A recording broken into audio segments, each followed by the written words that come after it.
privé, donc et puis la présidente de la région me dit que c'est un département qui est attendu devant la part de la région. Je suis vraiment enthousiaste de commencer sous ces figures. Je voudrais d'abord, monsieur le président du Sénat, cher Gérard, vraiment un grand merci d'être là. On est dans un moment, je reviendrai, qui est compliqué pour le pays, c'est un mot parlementaire.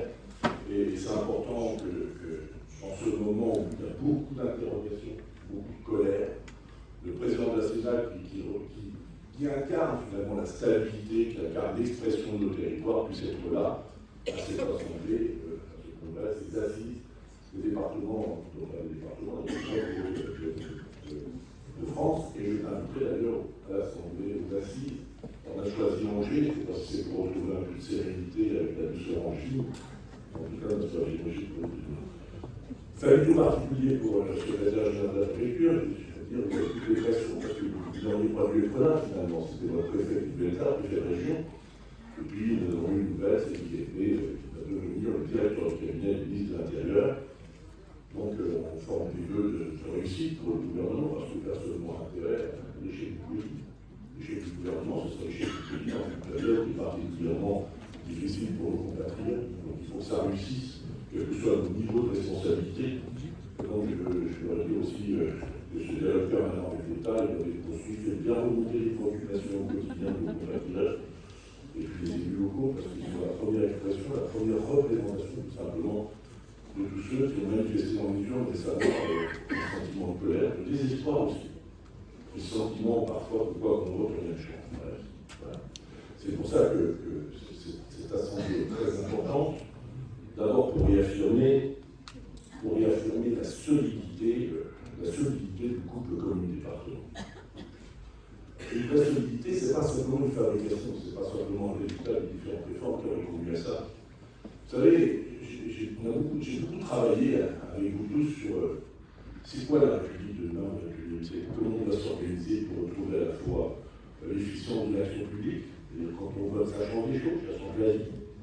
En même temps, comment on fait avec un niveau de prélèvement qui est un des plus élevés d'Europe, j'ai le sentiment que finalement on dépense, on ne voit pas le résultat dans nos vies quotidiennes. Donc il y a une vraie interrogation là-dessus.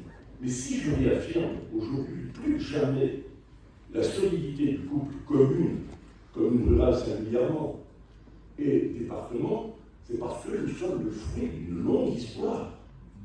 La République, la nation, on l'oublie toujours, elle s'est constituée avec la commune, l'idée de la commune. Et le département qui date de plus de 2 siècles, c'était précisément dans un espace de vie qui reste toujours cohérent, dans un espace de vie, dans lequel les personnes avaient le sentiment que c'était, on se voyait la vie ensemble.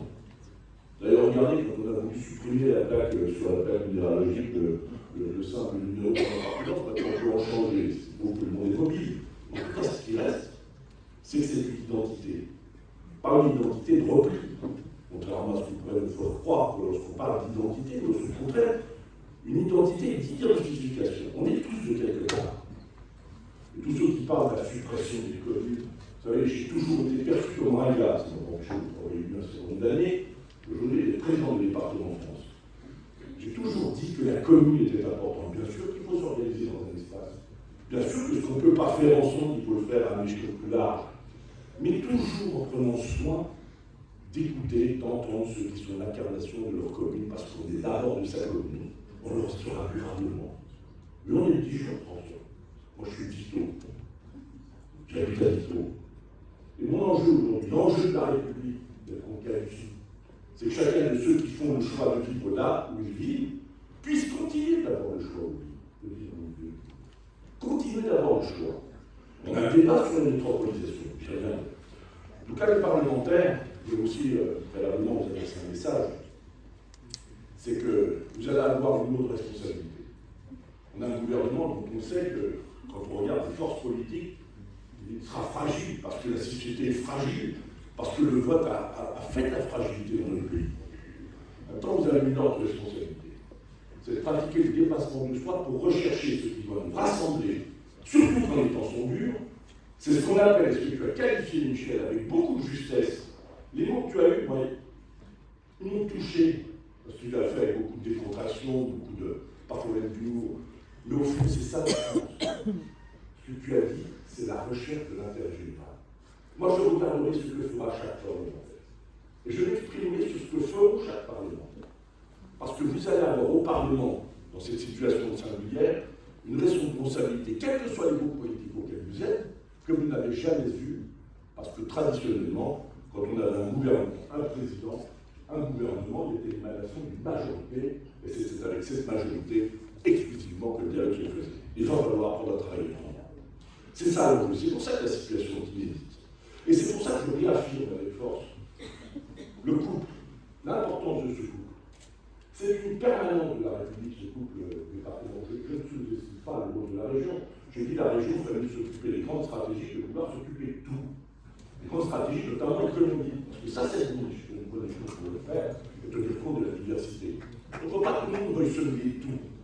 Mais il faut au moins que ceux qui sont les plus proches du terrain, les plus proches de nos compatriotes, à un moment où tant de gens sont en colère, il y a tant de tensions au niveau international, au moment où notre pays connaît autant de fractures, et osons le mot, François, des fractures territoriales. Territoriales aussi.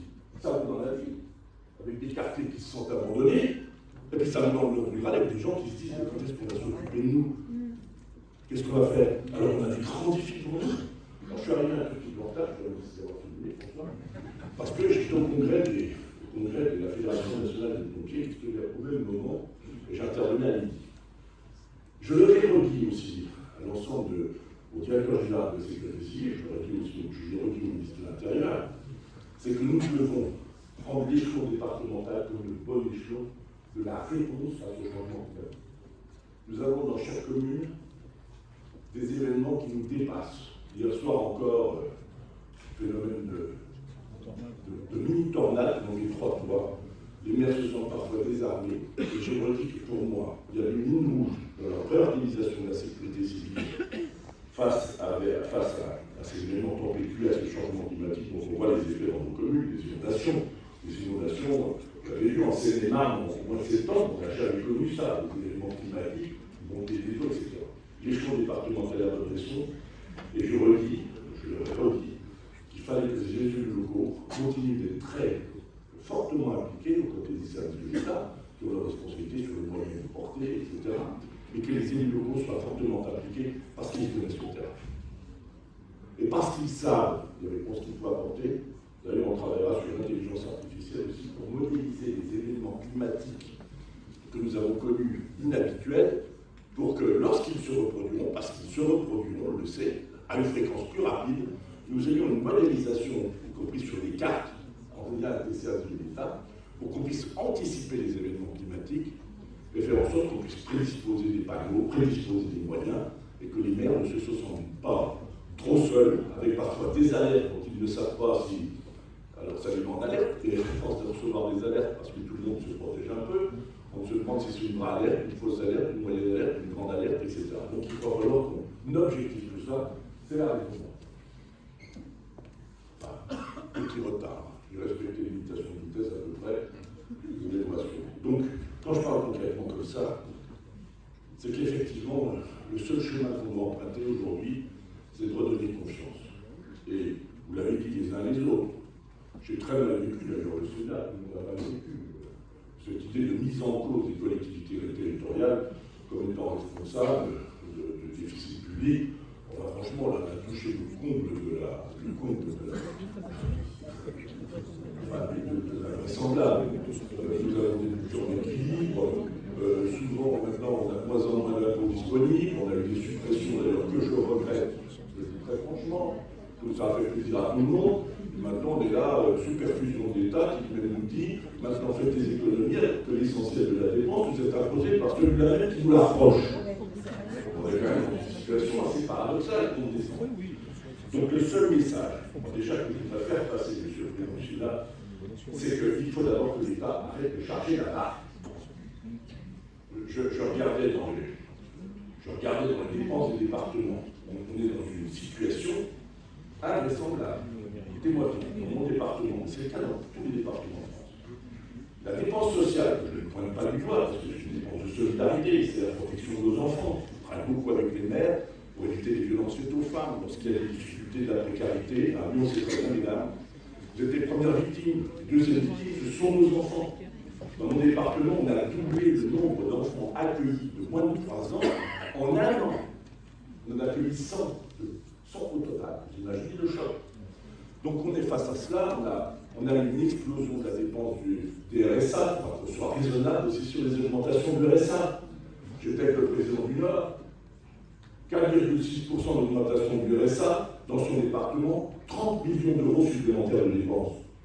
À un moment donné, il faut qu'on soit raisonnable, qu'on cible la dépense sociale. Ça vaut pour le monde du handicap, ça vaut pour l'aide personnalisée pour les personnes âgées, où là aussi on est face à un choc considérable de vieillissement. D'ailleurs, je m'en réjouis à titre personnel dans mes confidences intimes, avec des prises en charge qui ne sont pas aujourd'hui, pour lesquelles les départements se trouvent en première ligne. On a des EHPAD qui sont en situation de quasi-faillite. J'ai même pu, dans mon département, racheter un EHPAD pour éviter qu'il ne ferme. Et j'attire votre attention aujourd'hui. Je me battrai, j'espère avec vous, Monsieur le Président de l'Association des maires de France, notamment comme avec le Président de l'Association des maires de France, contre cette idée selon laquelle on travaillera mieux en fermant des EHPAD. Il y a une espèce de petite musique aujourd'hui qui, par souci d'économie, vise à faire considérer que, compte tenu du fait qu'on vieillit plus longtemps, que les soins devraient être plus adaptés, il faut fermer tous les EHPAD de moins de 80. Je vous dis, je vais combattre cette idée, parce que si en plus, dans les EHPAD, là au moment on a déjà des déserts médicaux, des difficultés à trouver des infirmières, des difficultés à faire de l'aide à domicile, si on ne parle pas de l'EHPAD, de la structuration de nos EHPAD, pour aller développer les services d'aide à domicile, alors mes chers amis, on va aller encore devant d'autres désordres. Et de sentiments d'incompréhension encore pire. J'ai racheté une idée pour 6 millions d'euros, j'ai racheté les packs que les restes voulaient fermer. J'ai racheté le département à la commune, et on continue de la financer. Pourquoi? Parce qu'on a un objectif aussi, c'est tout simplement de bien vieillir près de chez soi. Parce qu'on a sa famille. Et si on pouvait considérer que l'action publique, on reparte de l'humain, tout simplement, qu'on reparte des personnes, des familles, qu'on redéfinisse un pacte social. Il ne s'agit pas de faire moins. Souvent, dès qu'on baisse la dépense ou qu'on essaye de l'optimiser, qu'on recherche de l'efficience de notre pays, on dit mais vous allez faire du mal. Non, quand on veut réformer, ce n'est pas pour faire du mal, c'est pour faire du bien, faire en sorte qu'on ne laisse pas nos enfants, et pour nous-mêmes d'ailleurs, des situations qui deviennent incompréhensibles et incomprises. C'est ça l'enjeu. Et pour faire cela, moi je vais redéfinir dans mon département. D'abord, j'ai 80 millions d'euros de dépenses supplémentaires en 2 ans. On est aujourd'hui à 70% de nos budgets, tous les budgets de France, pour les personnels, qui sont de l'aide sociale. 70%. Imaginez que nous étions à 50%. 50% il y a 5 ans. 20 points. C'est pas moi qui ai décidé cette dépense pour l'essentiel. Et quand j'ai eu la nouvelle ministre des collectivités en plein mois de juin, alors qu'elle était déjà démissionnaire, dire signer un arrêté pour l'extension du Ségur, vous savez, pour toutes les personnes qui étaient en première ligne. Bon, je t'ai un peu réservé qu'on a jusqu'au secrétaire, etc., aux équipes de rédaction. Il ne faut quand même pas exagérer qu'ils sont en première ligne. Première ligne, vous voyez ce que je veux dire? On a bien compris. Donc, l'extension du Ségur, à nouveau, on rajoute 170 millions d'euros de dépenses supplémentaires en plus, sans compensation. Ça ne pourra pas durer. Et moi, j'avais beaucoup discuté avec le président, je souhaite que ce couple-là exprime aussi ce que nous voulons pour la France. La France, elle se rêve. La France, souvent on le dit, c'est un autre emploi des François, je le partage. La France, c'est un récit. La France, c'est une ambition. La France, c'est une histoire, et puis elle doit retrouver sa voie. Et pour retrouver sa voie, et pour regarder de loin, il faut regarder de plus près, c'est-à-dire auprès des citoyens. Voilà le combat qu'on doit mener tous ensemble. C'est un combat pour réformer de manière utile. Et on s'est débrouillé dans un pays depuis 30 ans pour faire croire aux gens que chaque fois qu'on réforme, on va leur faire du mal. Donc on se réforme à profondeur. D'ailleurs, je suis même allé chercher dans les mots le secrétaire général, sur recommandation de notre président, le secrétaire général de la préfecture, qui est pour nous le directeur général des services. Et je l'ai consigne d'aller au plus près des gens, au plus près des maires, c'est ce que nous avons fait. Alors le problème que nous avons, c'est que si on laisse les départements, si on laisse le président du Sénat, les départements se mettre à genoux, parce que je vous dis, il ne reste plus que 30% pour le reste, on finance 50% les départements de France, et la sécurité civile dans nos 10. 50%. Ça se chiffre en milliards. Donc évidemment, on s'occupe des routes. Il faut parler des sujets concrets. Nous gérons 380 000 km de route. Quel est le modèle économique aujourd'hui de la route? Vous vivez dans vos communes, aujourd'hui même certains d'entre vous. Ben voilà, les axes les moins circulants, hein, on fait du blanc, puis on le sait. La route, c'est un outil majeur de développement national, c'est un outil majeur de développement régional. Le fret, vous savez ce qu'il en est, Madame la Présidente. Et la route, eh ben, on en a besoin dans le monde rural, parce qu'on ne sait pas vivre, ne pas se déplacer sans mobilité. Donc l'adaptation du plan de mobilité, comment faire coïncider, de redonner espoir à nos territoires ruraux, dans un contexte où là aussi nous devons décarboner, nous devons, etc. À expliquer à quelqu'un qui n'a même plus, qui fait son plat à 20 €, qui change de voiture, qui passe à l'électrique alors qu'il cherche encore la borne. Il va dire, on attendait de quelle vie vous parlez. Donc c'est reprendre pied. Et je pense qu'on se verra un avenir meilleur au plan national que si nous reprenons pied dans ces zones. Voilà. Alors, qu'est-ce qu'on peut faire? Moi, j'ai théorisé une chose. Dans mon département, je me suis dit, voilà, on ne va pas être un accélérateur. Le département, c'est très simple, c'est le petit France. La moitié des habitants vivent sur la métropole de Dijon et son agglomération. Le restant vient à la campagne. Et nous sommes le 5e département par la superficie avec 680, presque 700 communes. Vous voyez l'enjeu. Ce que j'ai décidé, c'est d'abord qu'on ne fermait rien qui était utile pour nos compatriotes. On ne fait pas de secours. On ne fait pas de secours. Parce que dès qu'on ferme quelque chose, même au motif qu'on s'en portera mieux, si ce n'est pas perçu comme étant utile immédiatement par la population, immédiatement c'est le sentiment d'abandon qui se trouve. Ensuite, en back-office, s'organiser. S'organiser pour apporter une réponse qui soit optimisée. C'est le service que nous-mêmes, département, nous avons proposé au niveau et au maire. Service d'ingénierie. Je vais aller très très loin dans ce domaine. Je veux travailler sur l'intelligence artificielle.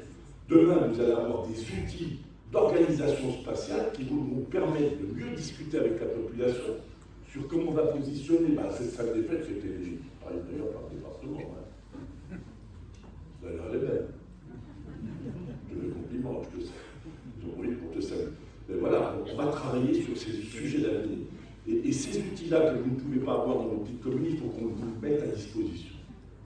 Pour que vous ayez accès à tous les éléments du choix, à tous les éléments que l'intelligence artificielle, pas de sujet théorique, vous l'avez vu sur vos portables, etc. Maintenant, on est dans ce monde-là, on n'est pas nécessaire. Donc voilà, c'est un défi. Moi, je pense que, je l'ai dit au président de la République, j'ai eu le Premier ministre encore à midi au téléphone, moi je me tiens à leur disposition et nous nous tenons tous à la disposition du gouvernement pour dire ce que nous croyons juste. Donc, arrêtez de charger la barre, c'est la première chose qu'on puisse faire.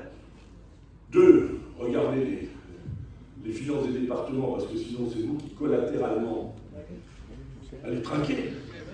Un département à jour, ce sont des communes qui vont se retrouver un peu plus sérieux, notamment dans le territoire rural. En tout cas, dans tous les départements, il y en a beaucoup, où nous accompagnons, au côté de la UTL, on est avec l'État, on travaille beaucoup avec l'État, parce qu'il faut utiliser aussi une force de frappe pour rendre possible ce que les maires souhaitent pour leur population. Donc on a tout ce travail-là, finalement, qui est à faire. Donc ce congrès, je vous dis, moi, je pense que c'est une étape importante. Dans ce temps extrêmement troublé, je crois que c'est le président qui est avec nous. Employer le mot inédit. Oui, c'est inédit ce que nous sommes en train de vivre. À quelques jours d'une loi de finances, nous ne savons rien de ce qu'elle sera. Et une situation inédite aussi pour nous, je vous ai parlé de la dépense des départements qui a explosé et qu'on ne maîtrise pas. Je ne vous ai pas parlé des ressources en même temps qui ont chuté de manière considérable. C'est la première fois dans l'histoire des départements. On a déjà connu des chutes en scène lorsqu'on avait la crise des subprimes, à l'époque au gouvernement. La crise des subprimes que nous avons vécue, on a eu une chute des droits de mutation qui représente 30 à 40% de nos recettes, mais on n'avait pas en même temps l'explosion des dépenses. Là, l'effet ciseau est immédiat. Aujourd'hui, en France, je ne parle pas du travail, mais en France, nous avons 30% des départements qui sont en situation aujourd'hui extraordinairement difficile, c'est-à-dire qu'ils vont avoir du mal à payer les prestations du type AIS, qu'on appelle AIS, le RSA, l'IFA, la PCH, le monde du handicap. Donc il faut vraiment qu'on règle ce problème de ressources, qu'on ne demande pas tout, et puis qu'on accepte l'idée, en effet, que la France est diverse. Il faut en reconnaître sa diversité pour en faire une chance. Voilà, la Côte d'Or n'est pas tout à fait rivaux, encore que, pour la proximité. Mais la façade maritime n'est pas la montagne, la Creuse n'est pas le Cantal, l'Aveyron, la Corrèze n'est pas le Nord, n'est pas le Pas-de-Calais.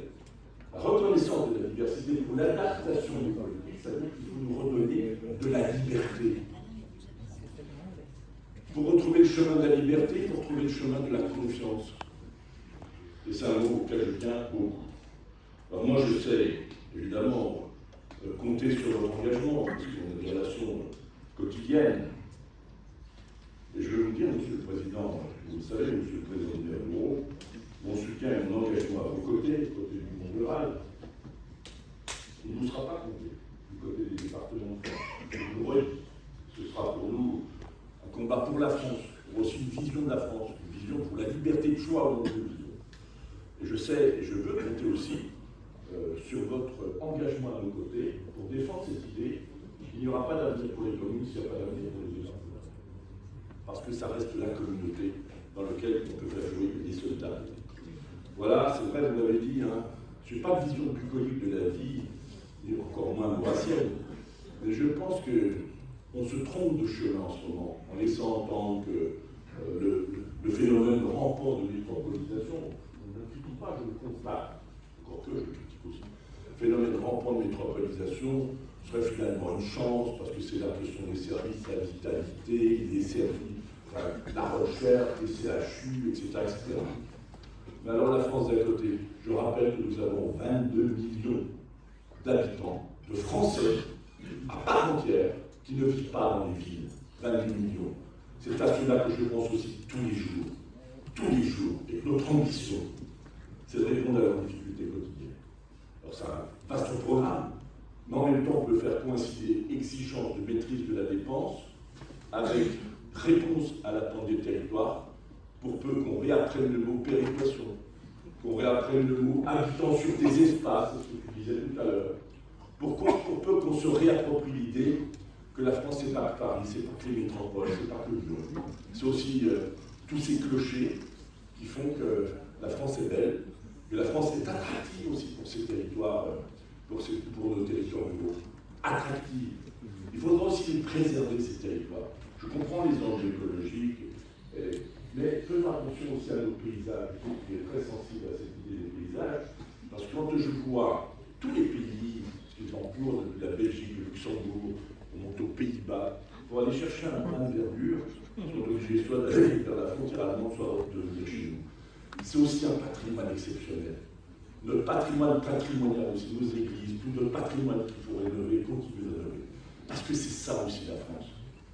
Et moi, c'est cette France d'équilibre que je souhaiterais porter fortement dans les dernières années des mandats, porter fortement parce que c'est une idée de justice, puis en même temps c'est une idée d'avenir. Vous savez qu'il y a un point sur lequel je suis d'accord avec François Absamène, parce qu'il dit on n'est plus tout à fait rural, plus tout à fait urbain.